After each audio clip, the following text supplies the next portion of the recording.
我们先从名词的范例开始。半夜版日本人会说空格韩国看日讲。好，这个空格我们可以填什么呢？我们来看看选项有什么。第一，总呢？第二，ban ran。第三，日文。像这样的题目呢，我们在解题的时候，第一个你要了解题目里面的半夜版是什么时候。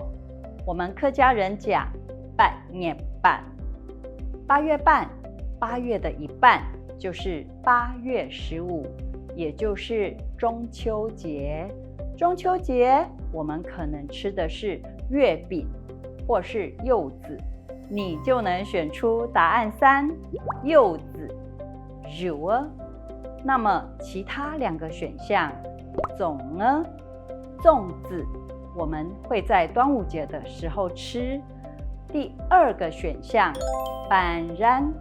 什么是ban ran？其实就是我们讲的客家米食汤圆。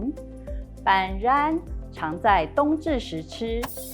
再来，我们来练习一下动词的范例。我背落水，出門我記得空格炸兒。好，我们来看一下选项有什么。第一，这个字念成熬。第二，这个字念成场。第三，这个字是卡。这个题目的关键词是我背落水，外面下雨。你会想说要带炸兒，带雨伞，可是我们现在的选项里面并没有带这个字，所以我们把3个选项都放到句子里面来试试看。出門我記得熬炸兒。熬这个字的意思是折断，下雨我们要把雨伞折断，不可能，所以第一个不能选。再来，场。场这个字比较特别，在华语里面我们可能会用撑雨伞，所以华语的撑是拿的意思。不过客语汉字里面的场这个字是场栓的场，华语是用竹竿拨水使船前进的意思。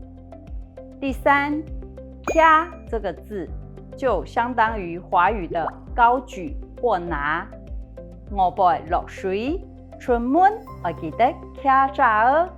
意思就是外面下雨，出门要记得拿雨伞。我们就选答案3，卡这个字是比较合理的。接着是形容词的范例。了背頭能凍，空格拍下架踢到水。我们先理解题目在问什么。他说这杯豆浆非常的怎么样？再来，他用了一个连接词拍下。怕嘿，我们的华语就是恐怕是。恐怕是怎么样呢？尬太多水嘞，加了太多的水，所以这杯豆浆就会变得怎么样？你喝起来会怎么样？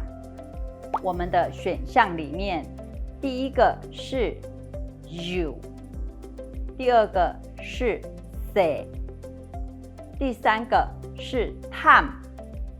第一个 you 是很细致的意思。第二个 say 就是很小，豆浆很小，不太对。time 就是我们客语的淡，因为是在讲饮料豆浆，又加了太多水，应该就是味道很淡，所以这里我们就要选第三个答案 time 比较合理。